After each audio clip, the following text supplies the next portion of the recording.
going on, everybody? Welcome back to the ILLMented Reviews. I am your host, Mood616, and thank you once again for stopping in, guys. Yes, episode 6 is coming at you live. And so for today, we're going to take it back to the 80s, specifically 1986, with a film that I have absolutely never heard of, knew nothing about it, and thanks to the fine folks over at Arrow Video for releasing this one right here, and it is called To Sleep So As to Dream. This is the reversible artwork right there. So yeah, once again, I knew nothing about this film going into it. I kind of read the quick little synopsis just to give myself an idea of what it was about. The first thing I did notice on this, though, it was shot in black and white, and I was like, oh, so I'm not really too sure what I'm getting myself into, because it kind of looks like it's going to be an art house film, but it's a Japanese film too, so I'm thinking it's going to be either batshit bizarre and art house, and what we kind of got here was a combination of both. I wouldn't say it's batshit, but it's definitely bizarre, and it's definitely kind of an art house film. So basically what we have here for the premise of the film is about this like aging silent film era movie star. It's now like in the 1950s, and she's actually had her daughter kidnapped. And so what she does, she hires on these two detectives, these quirky detectives, to find her daughter. She was actually sent a tape from the kidnappers, so they play the tape for him. For the detectives and stuff like that, and basically it has a little bit of clues. They are given some ransom money, and they're given some clues. So basically their job is to figure out how to get this daughter back, and yeah, to kind of save the day. So that is the short and long of the premise of the film. Now, my thoughts on this one. I gotta say, man, this is a really unique film, especially for the time that it's coming out, 1986. So this is really cool, man. It's a homage film to the silent film era of like the 1910s and 20s, and it's also a homage to 1950s detective films, kind of combined. Of course, it is shot in black and white, and this movie actually is a silent film.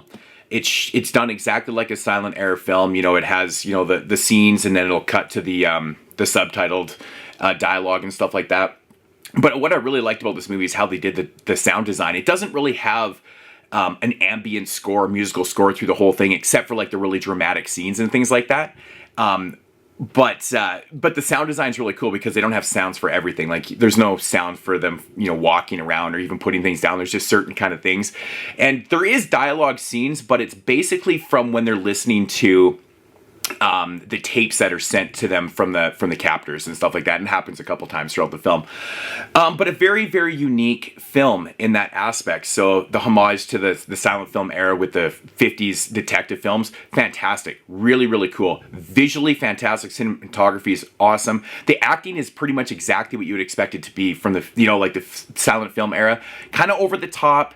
And when it cuts away and stuff, you kind of get that motion that it's supposed to be like that, which I think they did a fantastic job with. Now, the core narrative of this movie is really cool too. I really like what they did with it.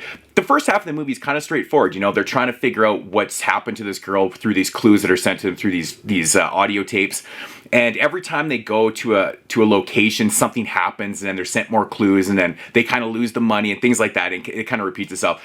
Now, where the movie goes really crazy is in the third act. The third act gets really bizarre, and I'm not gonna lie, I actually did figure out, I guess what you'd say the twist in the movie is, to a certain extent, to a certain degree, I kind of figured it out, but it didn't ruin it for me at all. I thought it was a really cool premise and what they were doing. I think the third act might lose some people, but I think it's pretty straightforward if you're actually thinking about it too.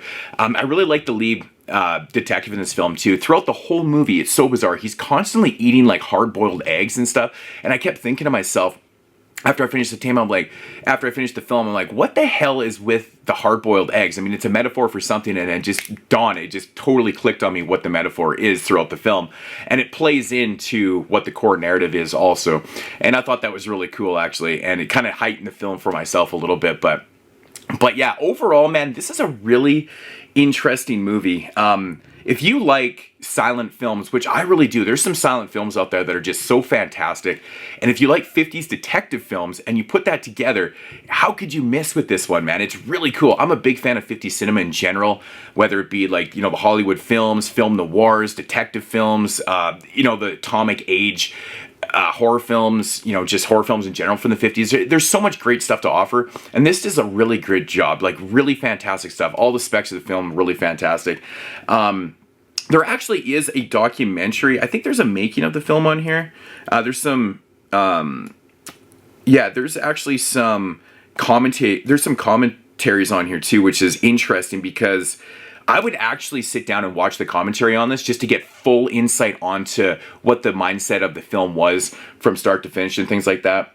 Yeah, there's a featurette on here, the restoration, fragments from Japan's lost silent heyday, selection of scenes. So it kind of goes into the whole silent film thing and stuff. And yeah, so there's a little bit of features on here. Pretty cool stuff. But I highly recommend this. I highly recommend this film. It's definitely unique, and that's what kind of separates this thing, because I had no idea what I was getting myself into, and what I got was something that was very refreshing. You know, from 1986, like I said, I had no idea if this was just going to be batshit weird, crazy art house, but got kind of both. Pretty cool stuff. But without saying too much more, if I had to rate this one, I'm going to come in at a 8.5 out of 10. It's a quick watch. It runs about 83 minutes, but it never has any downtime. Like, everything that's happening through the film is, you know, it's pushing the narrative forward, and there's really no downtime at all. It doesn't really allow itself to have any, because it's kind of going from, you know, from point A to point B quite fast, which is really cool because, you know, with silent film, it's a quiet movie. It's a really, really quiet movie, so you need something visually to kind of keep your attention, and I think they hold your attention quite well in this. And I do think the third act is really cool, and it's really, I don't want to get into it, I don't want to give anything away, but it's really unique on what they do and where it ends up, because, yeah, because if you're a cinephile and you like cinemas and things like that, you're really going to enjoy it. I will say, the footage of, you know, the silent film stuff that they do show in the film, it's basically about this like ninja that's saving this girl and stuff. It kind of plays into the core narrative. That footage that they shot is really cool, man. It looks really authentic, and it's really neat looking too. So they did a good job with kind of that throwback silent era type footage in the film. So that's really cool. But To Sleep So As to Dream. Yes, it says here from Arrow Video, finally makes its home debut outside of Japan. Very cool film. So I couldn't recommend this one enough. Give this one a shot here. And yeah, so that's going to conclude the review. Don't want to say too much more about it without giving everything away, but it's a really fantastic film. So yeah, that's going to do it here for episode 6 on the ILLMented reviews. Hope you guys enjoyed it, and I will talk to you guys later. And as usual, deuces!